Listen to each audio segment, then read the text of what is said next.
हम लोग पढ़ेंगे प्रश्नावली 9.1 का। देखो प्रश्नावली 9.1 का राजीव प्रकाशन का ये मैथ है, कक्षा 10 का।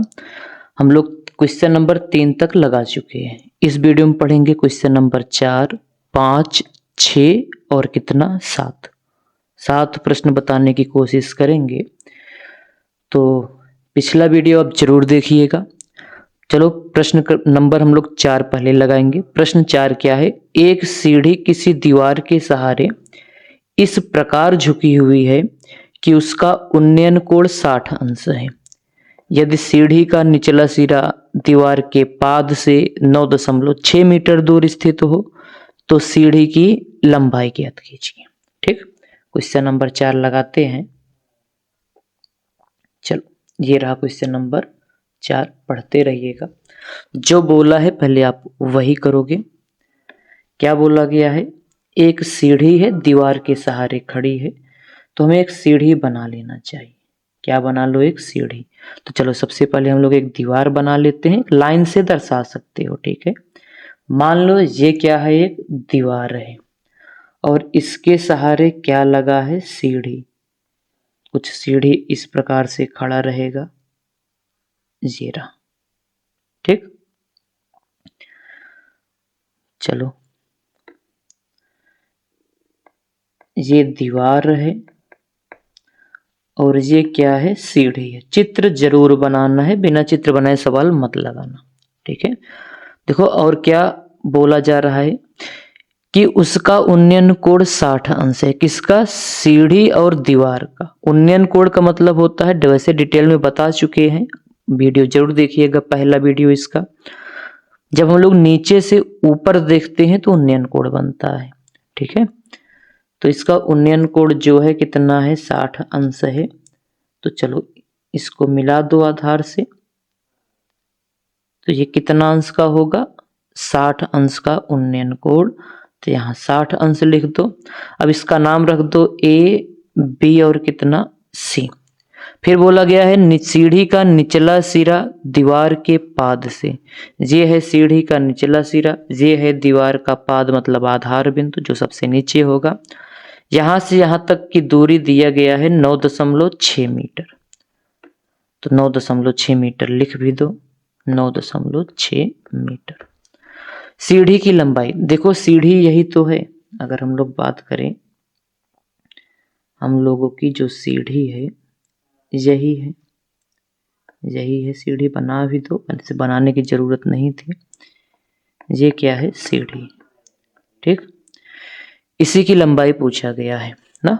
मान लो सीढ़ी की लंबाई कितना है? यल है।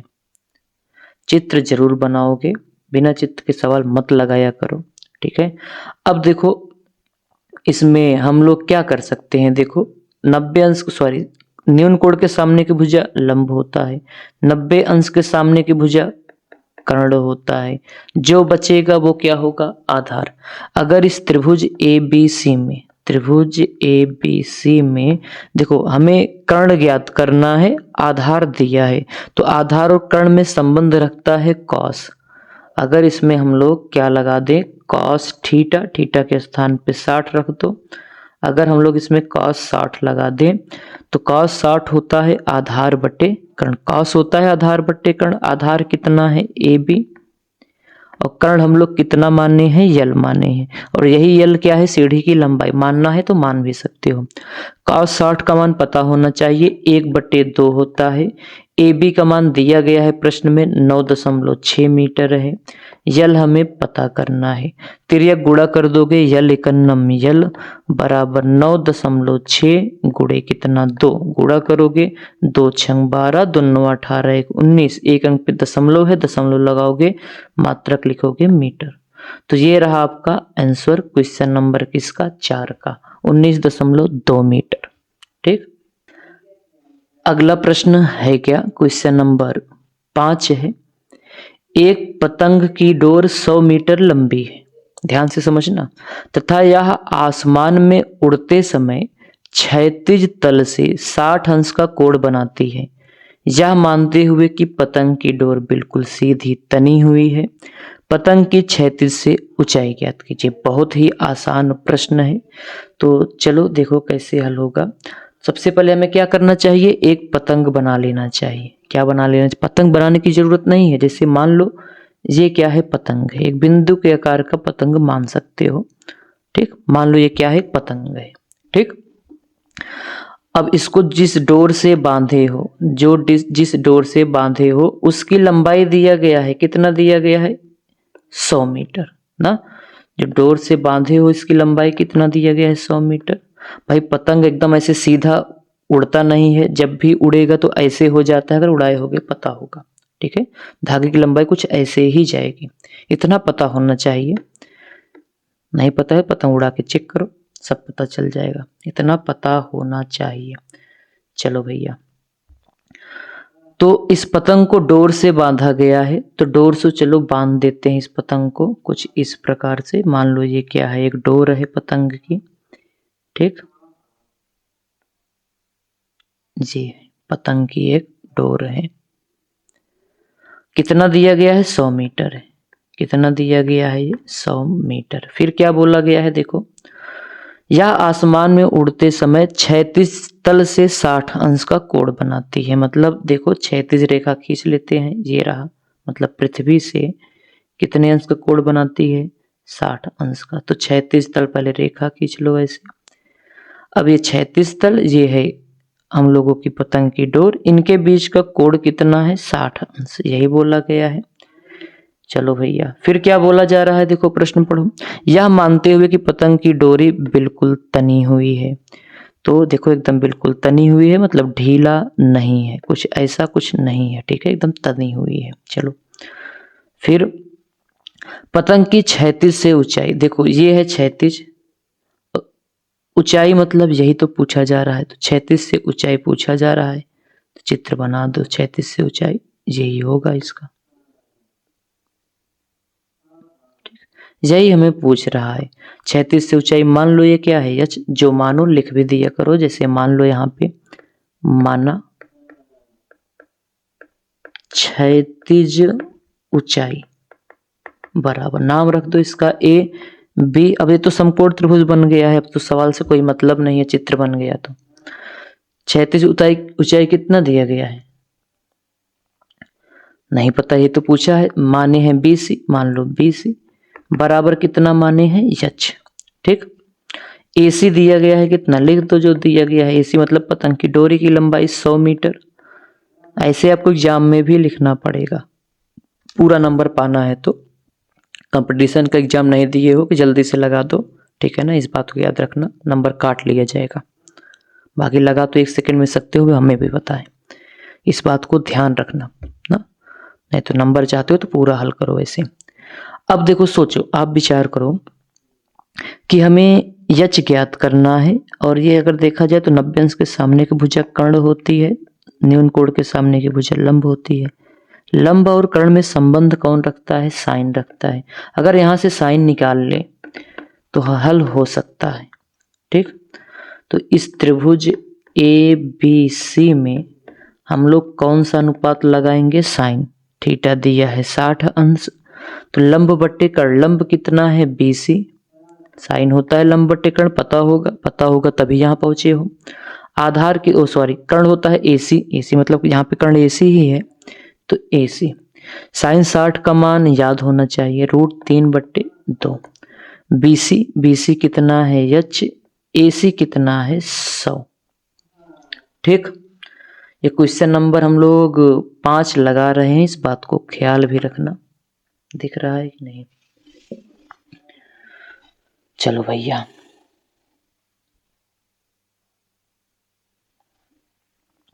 अब देखो 2 से काट सकते हो, 2 1 अन्नम 2, 2 से काटोगे 50 आएगा। यच का गुणा 1 में कराओगे तो यच, 1 अन्नम यच। इस 50 गुणा √3 में कराओगे 50 √3। अब हल तो इसे भी आंसर लिख सकते हो 50 √3 मीटर। ठीक है, लेकिन और भी सॉल्व किया जा सकता है। √3 का मान याद कर लो, याद होना चाहिए, 1.732 होता है। इस 0 का गुणा कराओगे तो 1 अंक पहले 0 लगा ही दो। अब बचा 5, 5 से गुणा कराओ, 5 1 अन्नम 5, 5 दूनी 10, 5 3 15 1 16, 5 7 35 1 36, हासिल 3 जाएगा, लिखोगे 6, 5 1 5 3 8, कितने पे दशमलव है गिन लो, 1 2 3 4, तो 1 2 3 4, गुणा आराम से करके चेक कर लेना, इतना मीटर आएगा। तो लगभग में अगर 2 अंक लिखना चाहते हो तो h बराबर 86.60 भी लिख सकते हो, इतना मीटर, ये होगा इसका आंसर। ठीक, तो क्वेश्चन नंबर ये 5 था। अब हम लोग बात करेंगे क्वेश्चन नंबर 6 की। क्वेश्चन नंबर 6 पढ़ो है क्या, पढ़ते हैं। चलो पहले क्वेश्चन नंबर 6। क्वेश्चन नंबर 6 है, एक मीनार के आधार से 130 मीटर दूरी पर स्थित एक बिंदु से मीनार के शिखर का उन्नयन कोण 60 है। मीनार की ऊंचाई ज्ञात कीजिए। देखो जब कुछ पूछे तो पहले उसको बना लो। जैसे इसमें मीनार है, ठीक है, और आधार से दूरी दिए गए, तो हमें एक मीनार बना लेना चाहिए। मीनार बनाने की जरूरत नहीं है, आपको बस इतना करना है, एक सीधी लाइन खींच दो और मीनार टेढ़ा उड़ा होगा नहीं, एकदम सीधा 90 अंश पे पृथ्वी पे बना होगा। ठीक है, तो इसलिए हम लोग सीधी लाइन खींचोगे। चलो खींच देते हैं। मान लो ये क्या है, एक मीनार है, ये मान लिए मीनार। ठीक, नाम भी लिख दो इसका, ये है मीनार, जो माने हो, जैसे इसका नाम ए रख दो, इसका नाम बी रख दो। अब क्या बोला गया है, देखो मीनार के आधार से 130 मीटर दूर। अब देखो ये है मीनार का शिखर, ये है मीनार का आधार।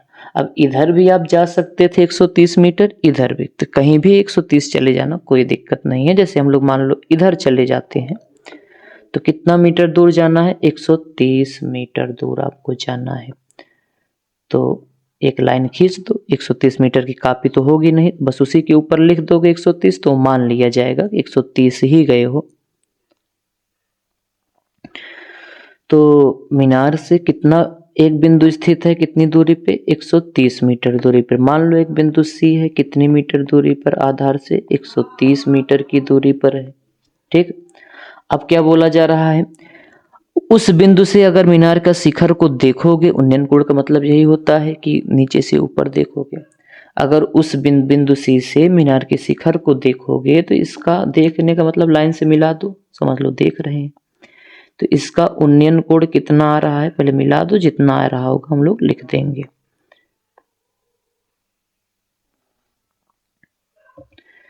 उस बिंदु से इसका उन्नयन कोण कितना है, 60 अंश है। तो 60 अंश ऐसे लिख दो। अभी बेसिक सवाल चल रहे हैं इसका। ठीक है, चलो भैया, तो पूछा जा रहा है कि मीनार की ऊंचाई बताओ। मीनार कहाँ है, ये है, इसकी ऊंचाई पूछा है। इसकी ऊंचाई मान लो क्या, h। ठीक, अब इस त्रिभुज में देखा जाए तो ए बी, या हम लोग मान लेते हैं माना मीनार की, आप लिखना माना मीनार की ऊंचाई बराबर h मीटर। ठीक है, क्योंकि सब ये मीटर में दिए है तो मीटर भी लिख सकते हो। अब चित्र से देखा जाए तो BC कितना आया है, मतलब मीनार के आधार से उस बिंदु की दूरी BC बराबर कितना है, 130 मीटर। लगाओगे इसे। ठीक है, अब देखो थीटा यहाँ भी दिया गया है कितना, 60 अंश दिया गया है। अब अगर इसे हल करना है तो देखो हमें यहाँ जरूरत किसका, हम लोग माने हैं h और दिया है 130। अगर देखा जाए इस त्रिभुज में, तो इसके सामने की भुजा लंब होगा, 90 अंश के सामने की भुजा कर्ण होगा, जो बचता है आधार। सिखाया भी गया है, वीडियो देखो पिछला, मिलेगा। ठीक है, तो अगर हम लोग लंब और आधार ज्ञात कर लें तो हमारा काम बन जाएगा, क्योंकि ये पता है, ये ज्ञात करना है। तो लंब और आधार में संबंध tan भी रखता है, cot। अगर tan और cot की बात की जाए तो आप पहले tan को ही वरीयता देना। ठीक है ना, मतलब tan का यूज कर सकते हो। मेन साइन cos tan होता है, बाकी इसका उल्टा ही होता है। तो इस त्रिभुज ABC में हम लोग ले लेते हैं tan, थीटा के स्थान पे 60, मतलब यहां से देख रहे हो तो AB लंब हो जाएगा, आधार हो जाएगा CB या BC। tan 60 का मान √3 होता है। AB ज्ञात करना है जिसे h माने हो, और BC दिया गया है 130 बटे 1 लिख सकते हो, तिर्यक गुणा कर सकते हो, तो ये हो जाएगा आपका h बराबर 130 का गुणा इसमें करोगे, यहाँ 1 मान लो, तो 130 इकन्ना में 130 रूट के अंदर 3, इतना मीटर आएगा। अगर आपको और हल करना है तो √3 का मान रख के गुणा कर देना, वो होगा आपका आंसर। ठीक, चलो अब हम लोग आगे क्वेश्चन की बात करेंगे। प्रश्न नंबर कितना है, 6 हो गया है, 7 की बात करेंगे। चलो, अब वीडियो शायद आपको रेगुलर मिले, थोड़ा कुछ दिक्कत था। चलो, क्वेश्चन दिक्कत का मतलब गर्मी ज़्यादा थी, वीडियो नहीं बन पा रहा था, मोबाइल हीट हो रहा था, बस इसलिए नहीं आ रहा था। चलो भाई, तो क्वेश्चन नंबर 7 क्या है? प्रश्न है, एक दीवार के सहारे खड़ी एक सीढ़ी का उन्नयन कोण 9.5। उन्नयन कोण, इसमें कुछ गड़बड़ है, देखो फिर से पढ़ लो। एक दीवार के सहारे खड़ी एक सीढ़ी का उन्नयन कोण दीवार से 9.5 मीटर दूर जमीन पर स्थित एक बिंदु से 60 अंश है। मतलब देखो, एक मीनार है, पहले मीनार बनाओ फिर समझाते हैं। मान लो ये क्या है, एक मीनार है, ठीक, नाम भी रख दो, मान भी लिया करो, लिख भी दिया करो। ए इसका नाम बी, ये है मीनार, ठीक। 9.5 मीटर, देखो मीनार एक दीवार के सहारे खड़ी एक सीढ़ी का उन्नयन कोण दीवार से 9.5 मीटर। देखो ये है दीवार से कितने मीटर, 9.5 मीटर। तो चलो दीवार से 9.5 मीटर जाओ, जो मिले उसे बुलाओ। ये रहा 9.5 मीटर, मान लो ये है, यहाँ पे लिख दो कितना, 9.5 मीटर। एक बिंदु है यहाँ पे, मान लो एक बिंदु क्या है, सी। यहाँ से देखने पे बोला जा रहा है इसका उन्नयन कोण कितना है, 60। मतलब उस बिंदु से ए को देख रहे हो, शिखर को देख रहे हो, तो इसका उन्नयन कोण कितना नजर आ रहा है, जितना आ रहा है लिख देना, 60 अंश आ रहा है। तो 60 अंश लिख देंगे हम लोग, कितना अंश का, 60 अंश का, ठीक। तो मीनार की ऊंचाई ज्ञात करना है, बिल्कुल वही सवाल है। सवाल नंबर अगर बात करें, सवाल नंबर 4, वहां 9.6 था, यहाँ 9.5 है, इतना ही अंतर है, बाकी सब कुछ वही होगा। तो मीनार की ऊंचाई पूछा है, जो पूछा है मान लो मीनार की ऊंचाई अच्छा है, यहाँ आप लिख जरूर दीजिएगा, हम नहीं लिख रहे हैं, ठीक है।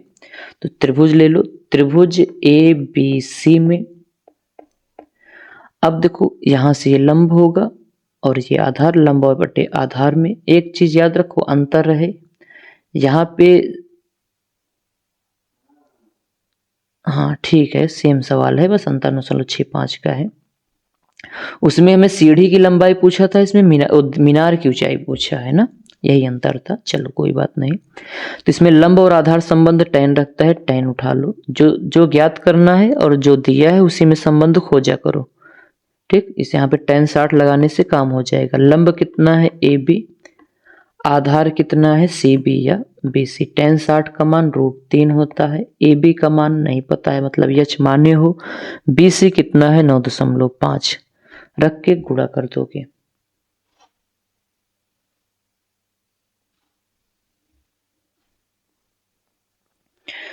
तो इसे बटे करो, तिर्यक गुणा कर दो आप। तो यच एकन्नम, यच बराबर 9.5 गुणे कितना, √3।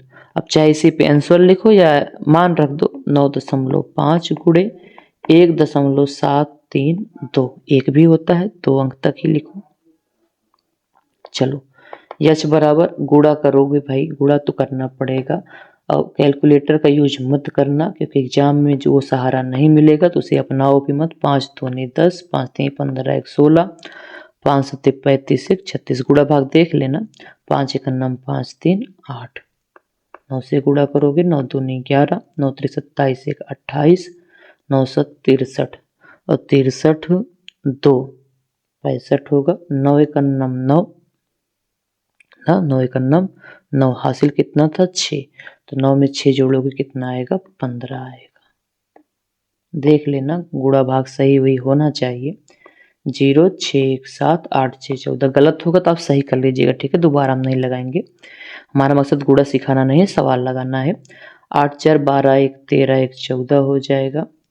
तो 8 5 फिर 5 1 कितना हो जाएगा, 6। 1 3 अंक पे दशमलव है, 1 2 3 अंक पे नहीं, 4 अंक पे है, देखो 3 इधर 1 इधर 4, तो 1 2 3 4, 16.4, तो लगभग 16.4 मीटर आएगा। हो सकता है आपके सवाल में इसी को लगभग 17 भी लिख दिया हो, तो कोई दिक्कत नहीं है, लिख सकते हो, ठीक है।